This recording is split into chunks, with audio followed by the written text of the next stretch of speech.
Welcome back to another episode of Breaking Quiet. I'm your host, Mary Beth Hill. I'm also a person in long term recovery who has successfully reintegrated society after incarceration. Breaking Quiet is a podcast created for women by women, a place for us to have our space to talk about our struggles in recovery, reentry, and what our life looks like today. If you've been following the podcast for a while, I've been through a series of interviewing family members and loved ones who have been impacted by incarceration and substance use. Today, I'm so super excited to have a special guest on the show. It's not a woman, but it is my youngest son, Jackson. How are you today, Jackson? I am very good. How are you? I'm doing great.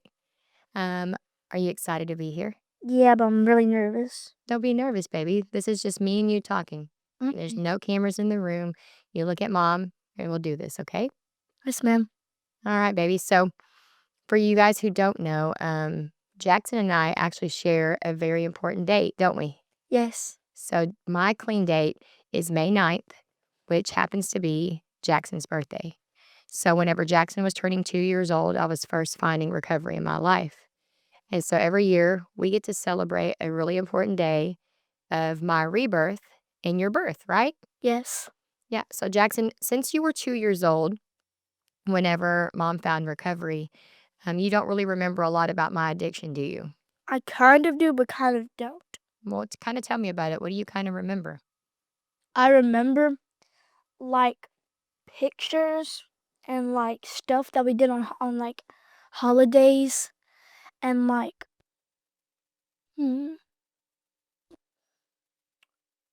and like stuff like fun stuff that we did, like to go to like fun places and like Stuff like that. yeah, stuff like that. I don't remember any like else. Any of the bad stuff. No. One thing Jackson does remember, so for you guys who don't know my story or know about what my life looked like in active addiction or prior, getting clean, I was actually on federal pretrial for almost 18 months. And then I inevitably had to go serve time in a U.S. penitentiary in Greenville, Illinois. And that was probably one of the hardest times in my life. I will never forget. At the time, Jackson was, I think he was about to turn 4, and really trying to explain to you and your sister what that was gonna look like because Brennan was old enough. My oldest son was already, a teenager. Well, he was about to be a teenager, and so he kinda had an understanding of what was happening, that I was going to prison. Do you remember mom trying to tell you that I was gonna have to go away for a little while? Yeah. I was like, are you going to go for like an hour? I didn't know how long or how you know How like long I was gonna be gone? yeah. Yeah. I'll never forget the day. So I was very fortunate that I got to self surrender to prison. And I'll never forget the day that I was leaving grandma's house and getting ready to go. Do you remember that day whenever I was leaving? Yes. And how did you feel, Jack, when I didn't come back that next day? I was very sad. I threw a lot of tantrums. Temper tantrums. I got kind of violent with like grandma on top of it because they used to like try to calm me down. And I got kind of like violent and said, no, leave me alone, and like that kind of stuff. Yeah. My emotions were angry, sad, and those two. I can't think of another one. So I want to tell you that's kind of a pretty cool thing that you even know how to identify emotions, angry and sad. But did you know that anger is just a secondary emotion? So really what you were feeling was sad. Mm, Did you know that? no. Yeah. So when I was in prison, I got to write you letters a lot. You remember getting those letters? Oh, yeah. I do remember getting those letters. And then you would write me letters back. Yeah.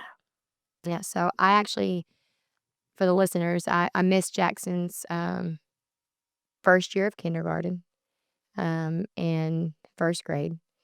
And as a mother, that was probably one of the hardest things ever was not being able to be there, for your first days of school, right? How was school like whenever I was gone? I'm just gonna say right now, it was not good at all. Um, I was like acting out a lot in like school. But my first grade teacher actually like helped with me and like coached me to like calm down and stuff. And she didn't like just like get on to me. She knew what was happening because you and her are friends. Yeah. Well, we're She friends now, but we weren't friends at the time. Y'all weren't? Nope. I didn't know Miss Owen at the time. Oh. Yeah.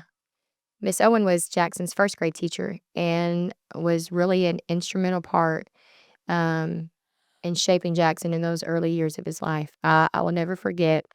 Um, she would send me pictures. She would tell me about what he was doing at school. Um, he would eventually go on to second grade and still kind of have those same behavioral problems while I was in the halfway house. And I would never forget her going down there to second grade hallway to come get you, and she would take you back to her class and just really being there. That was something that was super important, huh? Mhm. Yeah, she was a great person to have in your life at the time. Yeah, she really was. Yeah, so kinda tell me, Jack, what is it like having a mom that's in recovery? Well, it's been pretty good because I mean there are some bad sides to it because sometimes you can't be there for us because you're going somewhere to like do like people and like When your I friends. travel? Yeah, when you travel, that makes me sad, but it's been pretty good since I know a lot of your friends, and we could go to extra places like extra like cool places with your friends. Mhm. Yeah, Yeah. and that. We get to go do a lot of events, right? Like Yeah, last night, we went to something called Together We Dine, and we get to go to the glow up party. That was fun. yeah, that was really fun. We went to this party. It was a fundraising event for the fellowship that I attend, and Jackson got to rave dance with glow sticks and had a lot of fun. Yeah. Yeah. And I had a soccer game before that. Before that, wait, it wasn't a soccer game. It was a bowling game, or it wasn't like a practice. It was practice. I had a bowling practice, and my mom's legs were bad. Yeah. But you get to do all the fun things now, right? In recovery with mom. Mhm. Yeah. So not only is um, your mom suffered from addiction, but your dad did too, huh? Yeah. Tell me a little bit about that. Well, um, growing up with my dad, cause he used to like come around, like every every 2 weeks. I used to come sleep over with him, and it was pretty good, but like Um, I was really sad because you were gone too. Okay, and you know, I was really sad. And um,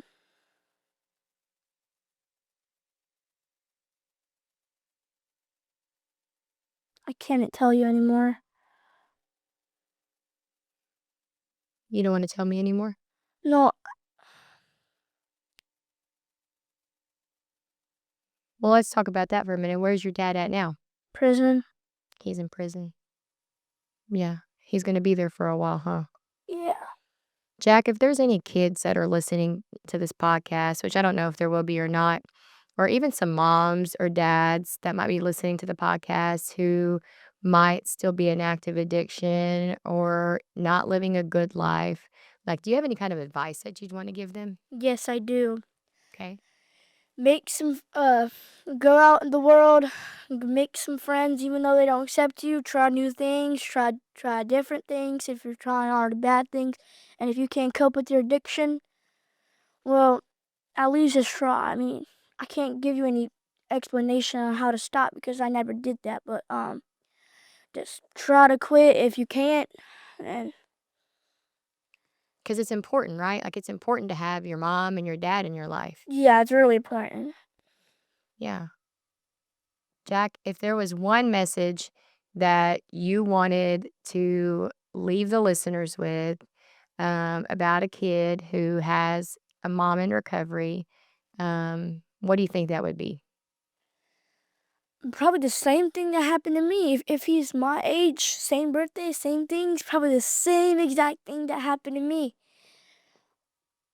Because like he probably was sad, probably wasn't just really sad. He probably didn't have nobody at school like like Miss Owen to cope with him. So he was just very sad all the time and mad at Yeah. people. Yeah, because kids need their moms, huh? Yeah. I have one question for you, Jack, Yeah? and it's a question that moms wanna know all across the world, in whether they're in recovery or whether they're not in recovery. Are you ready? Yeah. Can you explain what 6-7 means? We're doing this. Yeah. Can you explain that to us? Because we don't understand.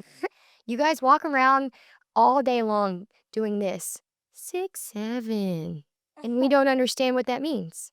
Hold up.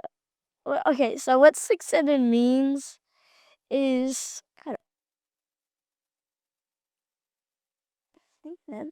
But what 6-7 means, it's like so there's this basketball team called RWE and one of their players called TK. He's one of the players. And he and somebody asked him what's gonna be the score of it, and he said 6-7, and all the little kids were like, oh, "That should be our new meme," because nobody found it out what a new meme was, Mhm.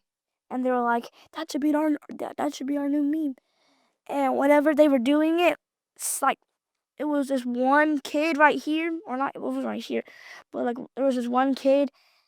I don't know his name, but he was at a match of RWE, and he was recording, and somebody said something about like what's gonna be the score, how like TK said, or like how the person was asking TK, and they all said 6-7, and especially one person, and that was like 13.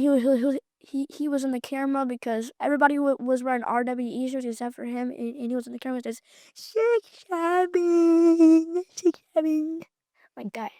It was very annoying.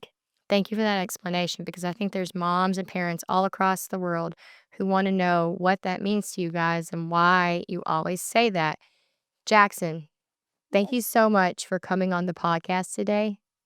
Thank you for being here, even though you were fidgety and, Sorry. it's okay. You still were brave, right? Like, you did the one thing in life that a lot of people are even afraid to do now, right? And that is sit in a podcast and talk about things like feelings and what that looks like. I want you to think about a message that if there was a kid your age or maybe a little older and they had parents who were addicts and that maybe they were thinking about doing drugs too, what would you say to them? Don't do them. Don't do them. You do them, I'll come for you. Kick their butt cheeks. That's your favorite phrase. I take your butt cheeks. Yeah.